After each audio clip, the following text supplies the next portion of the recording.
Hey everyone, and welcome back to the channel.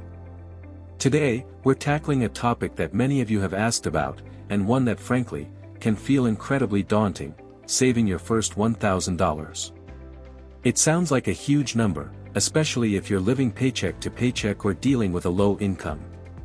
But I'm here to tell you, it's not just possible, it's absolutely achievable, and it's the most crucial first step on your journey to financial freedom. Think of that first $1,000 as your financial superhero origin story. It's the foundation, the emergency fund starter, and the psychological boost that proves you can do this.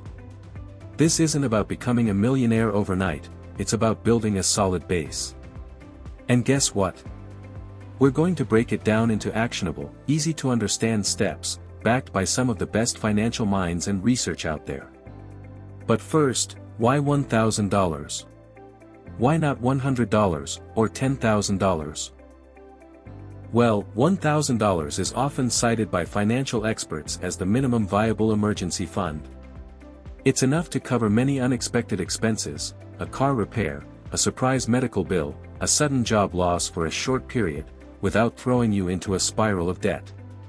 It's the difference between a minor setback and a major crisis. As Dave Ramsey famously states in his book, The Total Money Makeover, your first baby step is to save $1,000 for your starter emergency fund.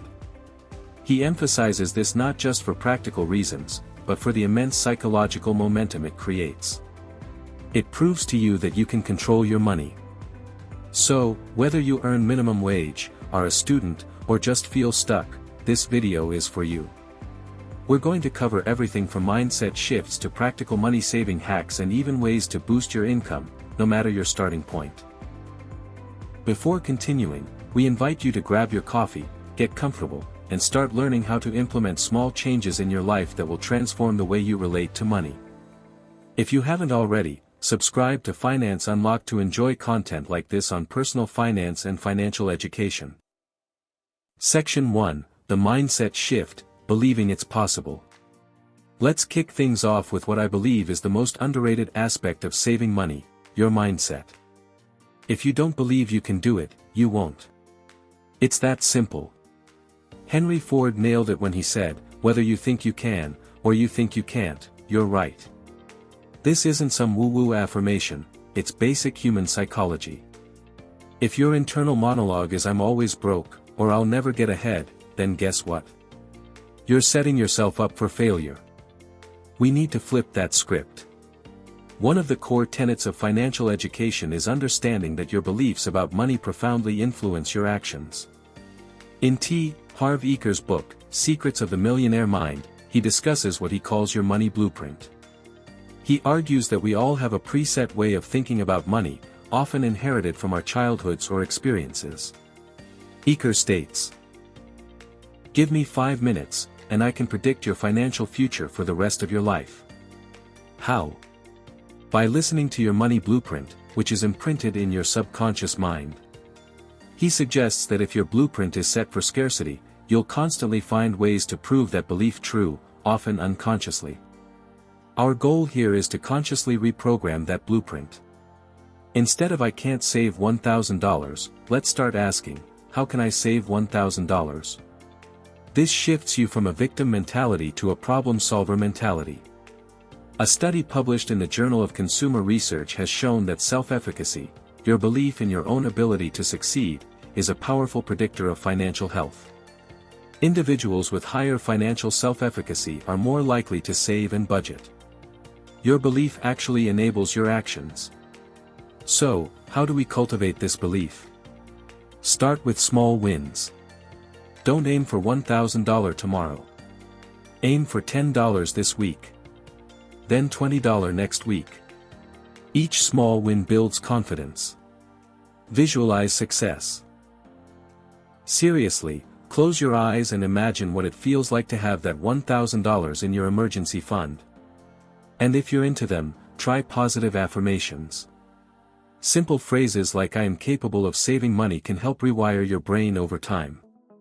This is a science-backed approach. You're building a new financial muscle, and like any muscle, it starts with belief and consistent, small efforts. Section 2, tracking your money, the uncomfortable truth. Alright, mindset check done. Now, let's get down to the brass tacks, knowing where your money is actually going. This is often the most uncomfortable part for many people, but you cannot change what you do not measure. In The Richest Man in Babylon, by George S. Clason, one of the foundational lessons is to start thy purse to fattening by saving a portion of all you earn. But before you can save, you need to understand your income and expenses. Clason's advice, while ancient, is timeless: a part of all you earn is yours to keep. It should be not less than a tenth no matter how little you earn. He's essentially talking about paying yourself first, but before that, you need to know what that tenth even looks like. This is where tracking comes in. Forget fancy apps if they feel overwhelming. Start with something incredibly basic. Pen and paper. For 1 month, write down every single dollar that comes in and every single dollar that goes out. Every coffee, every bus fare, every dollar spent on groceries. No judgment, just data collection. Or use a simple spreadsheet. List your income, and then categorize your expenses: housing, food, transportation, and so on. A study by the National Endowment for Financial Education consistently highlights that people who track their spending are significantly more likely to achieve their financial goals. It's not magic, it's awareness. When you see where your money is going, you can identify money leaks, those small, often unconscious expenses that add up.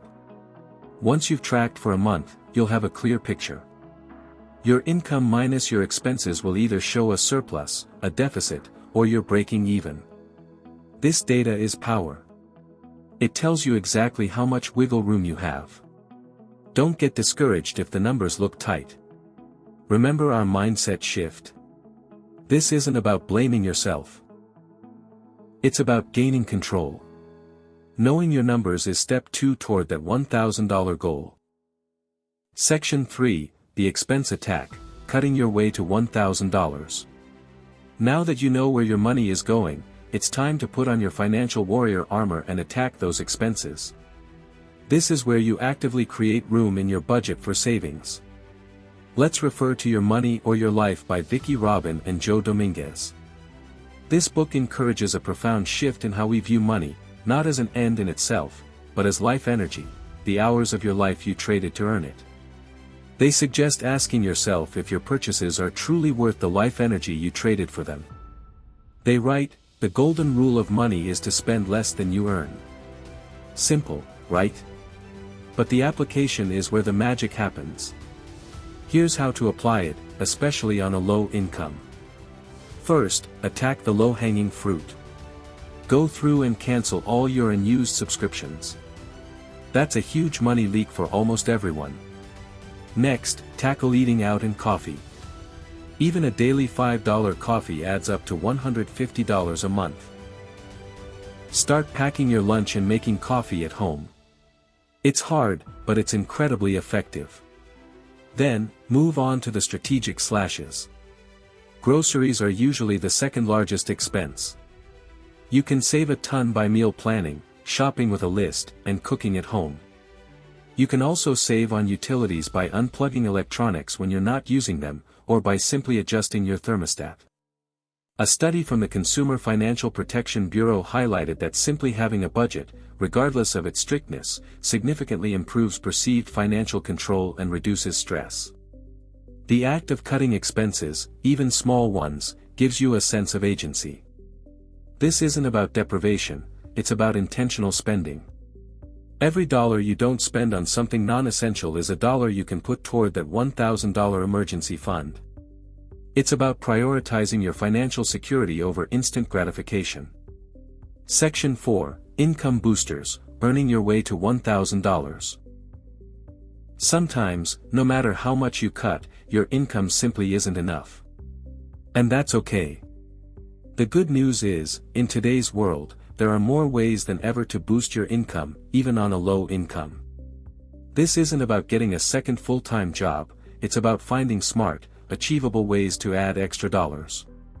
Let's draw inspiration from the 4-Hour Workweek by Timothy Ferriss. While his methods are often for entrepreneurs, the underlying principle applies, finding ways to generate income outside of traditional employment. He states, "For all of the most important things, the timing is always wrong. There will never be a perfect time to start. The same applies to earning more, there's no perfect time, so start now." Here are some realistic ways to generate extra income. Sell unused items. Go through your house and sell clothes, old electronics, or furniture you don't use on sites like Facebook Marketplace or eBay. Use the gig economy. Services like Uber Eats, DoorDash, or Instacart can be quick ways to earn. You can also do freelance microtasks on sites like Fiverr or Upwork for things like writing or data entry. Leverage your skills. Can you tutor a student in a subject you excel at? Can you teach an instrument? You can also sell handmade crafts on Etsy. A report from the Federal Reserve Bank of Philadelphia highlighted the growing importance of side hustles for many Americans, not just for supplemental income but as a pathway to greater financial stability. Remember, every extra dollar you bring in, after covering essential expenses, goes straight into that $1,000 fund. Even an extra $50 a week from a side hustle can get you to your goal in just 20 weeks, less than 5 months. Section 5. Automating your savings, making it painless. You've got your mindset right, you know where your money goes, and you've identified ways to cut expenses and boost your income. Now, let's make saving as effortless as possible. The secret? Automation. This is one of the most powerful strategies you can employ, championed by financial experts like Ramit Sethi and I Will Teach You to Be Rich. Sethi is a huge proponent of automating your finances to remove willpower from the equation. Sethi famously says, "Automate your money, so it goes where it's supposed to go without you having to think about it every month." Here's how to automate your way to that $1,000. First, ask your employer if you can set up direct deposit allocations. You can often have a small portion of your paycheck, say $25, sent directly to a separate savings account before it even hits your checking account. You won't see it, and you won't miss it. If that's not an option, set up an automated transfer from your checking to your savings account. Even if it's just $5 a week, that's $20 a month. Set it for the day your paycheck hits. This is the pay yourself first principle in action. The behavioral economics concept of default bias plays a huge role here. People tend to stick with the default option. By making saving the default through automation, you dramatically increase your likelihood of success. The decision is made once, and then it just happens. A well-known study by Richard Thaler and Shlomo Benartzi on the Save More Tomorrow program showed the immense power of automation. Participants committed to increasing their savings rate whenever they received a pay raise. This removed the pain of cutting current spending, making saving feel effortless over time. We're applying a similar principle here. This is how you hack your own psychology. You remove the need for constant willpower and decision-making, which can be exhausting. Once it's set up, it just happens. And before you know it, that $1,000 will be sitting there. Section 6, Overcoming Obstacles, Staying on Track. Okay, we've got a plan. But let's be real, life happens. You're going to face unexpected expenses, moments of weakness, and times when you feel like giving up.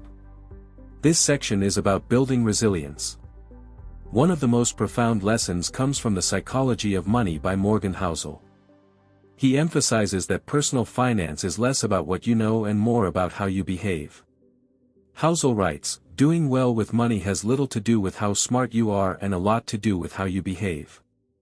And behavior is hard to teach, even to really smart people. This means recognizing that your emotions and habits are your biggest allies or enemies on this journey. Here's how to stay on track. Create an oops fund. Before you even hit $1,000, have a tiny fund of $50 to $100 for those small expenses that pop up and might tempt you to dip into your main savings, a flat tire, a surprise birthday gift. Celebrate small wins. Don't wait until you hit $1,000. Celebrate when you save $100, then $250. This reinforces positive behavior and keeps you motivated. Find an accountability partner. Tell a trusted friend or family member about your goal.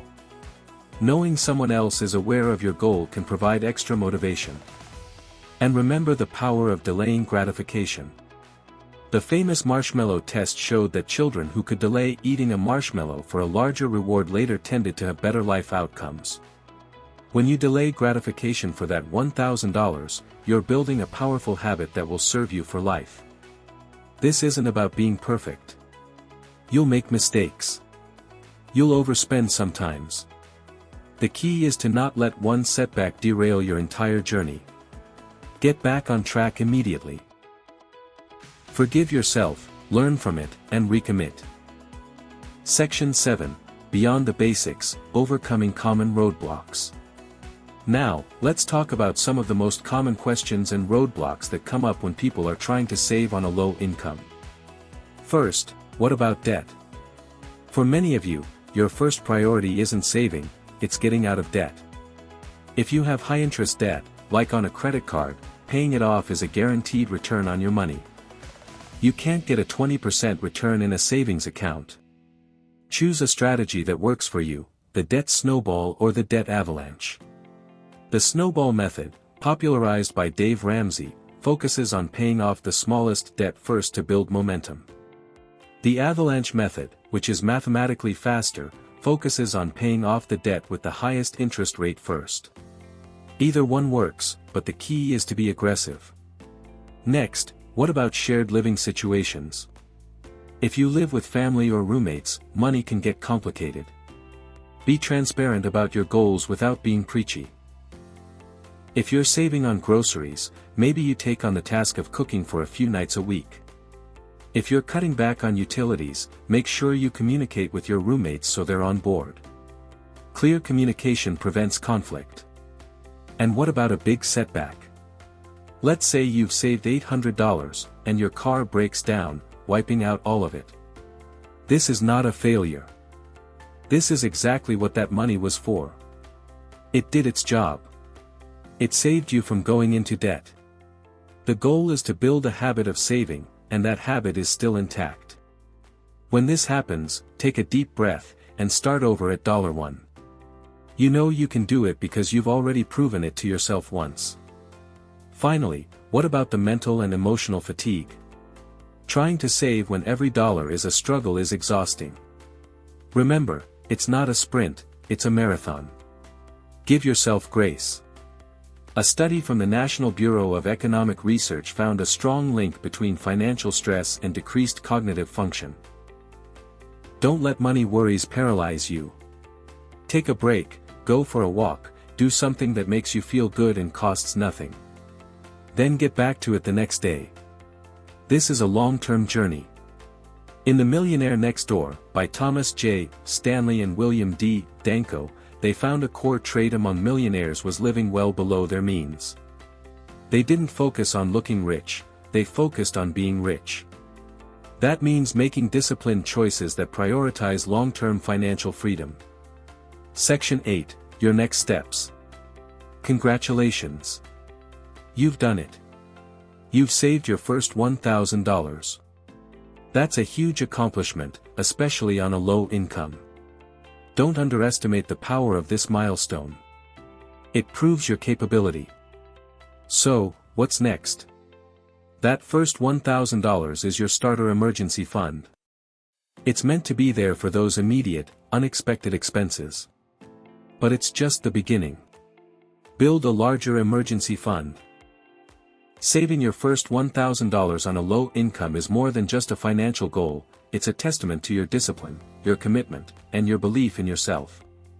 It's the moment you stop being a victim of your circumstances and become the architect of your financial future. I want to hear from you. What's one specific action you're going to take today to start saving your first $1,000? Let me know in the comments below. And if you found this video helpful, please give it a thumbs up, subscribe for more financial education, and hit that notification bell so you don't miss out on future videos.